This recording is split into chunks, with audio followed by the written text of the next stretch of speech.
boleh aku bermegah selain di dalam salibmu. Ku buang nikmat dunia demi darah-Mu yang kudus. Jemaat yang terkasih di dalam Tuhan Yesus Kristus, pada kesempatan Jumat Agung pada hari ini, kita boleh merenungkan bersama satu pujian, Memandang Salib Rajaku, terambil dari dalam Kidung Jemaat 169. Salah satu frasa di dalam lagu ini mengatakan demikian: memandang salib Rajaku, kurasa hancur congkakku. Ketika kita merenungkan satu frasa ini sungguh indah. Bagaimana karya Kristus itu boleh mengubahkan kehidupan seseorang yang dulunya congkak, maka kecongkaan itu hancur sehingga tidak lagi ada kecongkakan dan kesombongan. Jemaat yang terkasih di dalam Tuhan Yesus, kesengsaraan yang terjadi pada Yesus Kristus dijalani olehnya karena kasih yang besar yang dinyatakan bagi kita semua. Kasih yang mulia yang diberikan Allah bagi manusia. Sungguh Bapak Ibu Saudara yang terkasih, kalau kita membayangkan, kalau kita memandang sendiri peristiwa saat itu, sebagaimana kita baca tadi di dalam Yohanes 19 ayat yang ke-28 sampai 38. Seandainya saja kita berada di sana dan melihat sendiri dari peristiwa itu, tentu kita tidak akan tahan. Kenapa Bapak Ibu? Karena penyalipan itu adalah sesuatu yang sangat-sangat mengerikan. Kalau beberapa waktu ada banyak film-film Hollywood yang mengangkat peristiwa penyalipan Yesus Kristus. Ada banyak film yang menceritakan tentang kehidupan Yesus sampai pada penyalipannya. Dan di antara itu semua yang dianggap oleh orang-orang paling mengerikan adalah film Passion of the Christ. Film ini begitu menakutkan, apalagi kalau untuk anak kecil. Beberapa anak melihat ini kemudian malah jadi trauma melihat film itu. Tetapi Bapak Ibu Saudara, perlu kita ketahui bahwa sesungguhnya apa yang dialami atau yang diperankan oleh aktor-aktor Hollywood itu sebenarnya masih jauh daripada salib yang sebenarnya. Bagaimana sebenarnya kondisi keadaan atau yang dirasakan di dalam penyalipan itu. Jemaat yang terkasih, pada sejarahnya diperkirakan bahwa penyalipan itu dimulai oleh bangsa Persia pada tahun 300 sebelum Masehi, yang kemudian disempurnakan oleh bangsa Romawi pada tahun 100 sebelum Masehi. Dan Dr. C. Truman Davis mencoba untuk mencari detail anatomi fisiologi kematian akibat penyalipan, dan kemudian dia mempublikasikan satu jurnal, satu hasil pengamatan penelitiannya di New Wine Magazine.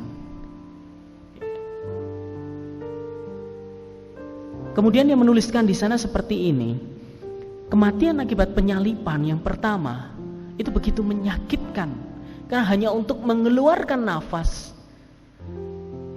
korban penyalipan itu harus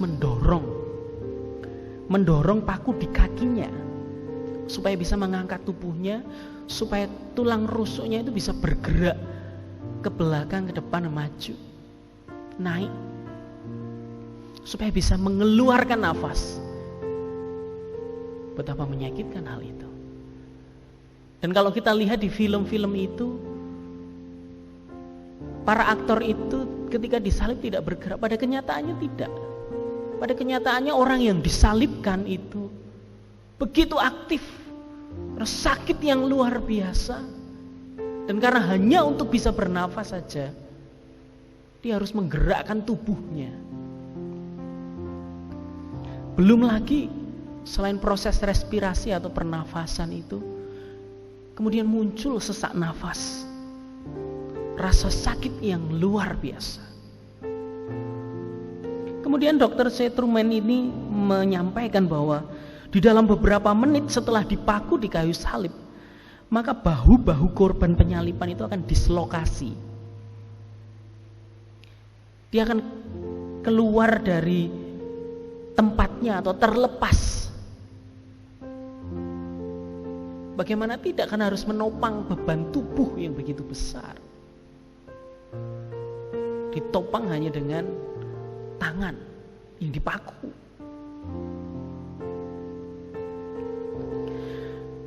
Kemudian kita melihat juga bahwa di dalam bacaan Injil tadi Yesus dehidrasi. Tekanan darahnya turun drastis. Dia mengalami syok. Volume darahnya kemudian rendah. Detak jantungnya sangat cepat secara berlebihan. Tingkat pernafasannya sangat cepat secara berlebihan. Dia hiperhidrosis atau berkeringat secara luar biasa. Dan kemudian paku di pergelangan tangan dan kakinya itu membuat laserasi atau tercabik-cabik. Apalagi ditambah dengan pemukulan. Ini sangat menghancurkan tubuh dari orang-orang yang disalibkan. Bapak Ibu Saudara yang terkasih di dalam Tuhan, kehancuran Yesus, kehancuran tubuh manusia Yesus ini sebenarnya sedang menunjukkan juga kehancuran hati Allah. Di dalam kasihnya kepada umat manusia, hatinya hancur. Hatinya begitu terluka.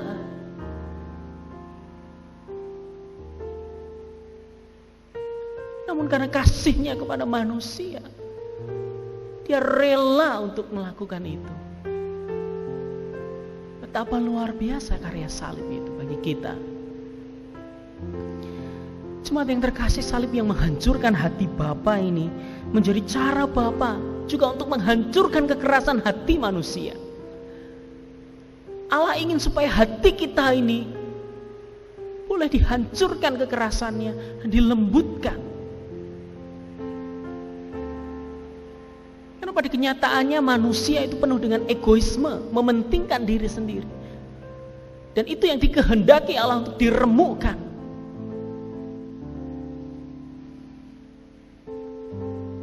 Banyak orang yang hidup egois, hidup di dalam ketidakpedulian, hidup di dalam mementingkan diri sendiri, dan miskin akan kasih. Kita bisa lihat peristiwa-peristiwa yang kita alami di masa sulit ini menunjukkan itu. Sebagaimana saya sudah sampaikan sebelumnya, dan kita lihat sendiri di media, bagaimana stigma-stigma negatif diberikan kepada korban wabah, keluarga. Bagaimana orang mau dikuburkan saja sulit, ditolak di mana-mana. Mengerikan sekali. Ketika orang mengisolasi diri di rumah, kemudian tidak memikirkan yang lain. Bagaimana kepedulian kita? Bagaimana kasih kita? Apakah kita keras hati atau lembut hati? Apakah kita penuh kasih atau tidak? Jemaat yang terkasih, salib Kristus menghadirkan satu interaksi antara manusia dengan Allah, menyatakan kasih Allah yang besar.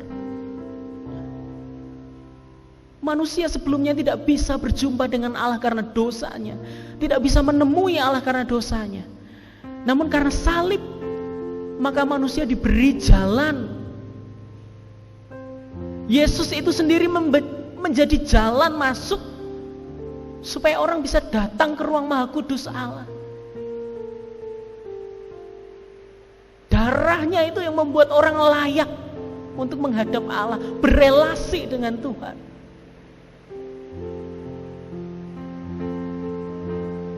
Ada interaksi, ada kasih Allah yang dinyatakan. Lalu bagaimana dengan kita? Apakah ketika kita berinteraksi dengan orang lain, dengan keluarga, dengan lingkungan sekitar kita, adakah kasih di sana? Adakah kita memberi jembatan, membangun jembatan supaya relasi terbangun? Atau justru kita menutup diri dan membangun tembok? Bagaimana dengan kita? Jemaat yang terkasih, Roma 5 ayat 5-8 menunjukkan kepada kita bahwa Allah yang lebih dulu membangun relasi itu. Sejak manusia masih berdosa, sejak manusia masih menyakiti Dia yang lebih dulu datang kepada manusia. Dia yang lebih dulu menyatakan kasih-Nya kepada manusia. Betapa luar biasa hal itu. Mari jemaat yang terkasih, kita lakukan itu di dalam Jumat Agung. Kita hayati bersama bagaimana salib itu mengubah.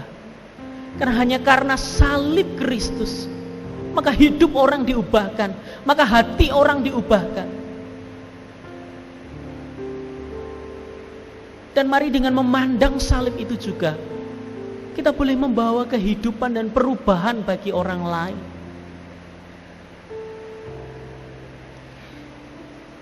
Pertanyaannya bagi kita, masihkah kita mengoreksi diri kita? Atau masihkah salib Kristus itu mengoreksi kita?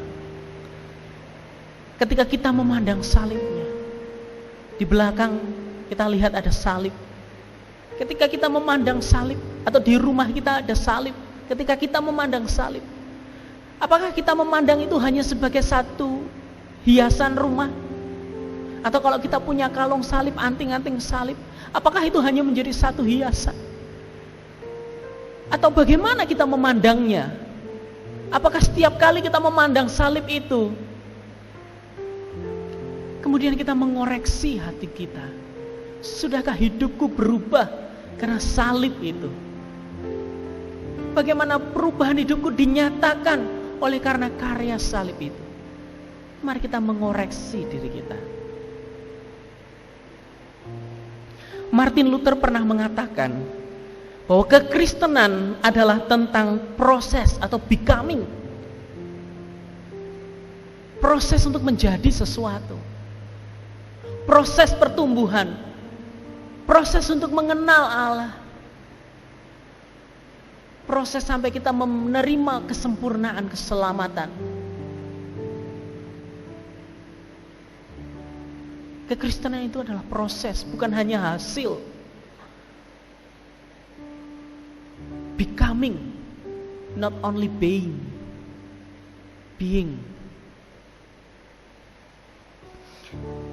Kita sendiri harus terus berproses. Kita sendiri harus bergumul akan kasih karunia Allah. Dan bagaimana kasih karunia Allah itu ada di dalam kita, memenuhi hati kita, dan kita nyatakan di dalam kehidupan kita. Dan proses ini tidak berhenti sampai pada akhirnya nanti kita mengakhiri hidup kita. Tuhan memanggil kita. Jemaat yang terkasih, mari kita juga menghadirkan perubahan di dalam kehidupan bersama kita, baik bersama keluarga, baik bersama dengan jemaat Tuhan, maupun bersama dengan lingkungan masyarakat di sekitar. Mari kita menghadirkan pembaharuan. Biarlah hidup kita nampak salib. Biar salib itu yang nampak.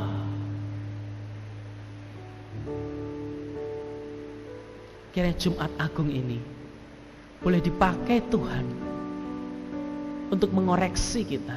Marilah kita membuka hati kita untuk dikoreksi. Marilah kita memandang salib Kristus itu. Tuhan memberkati. Amin.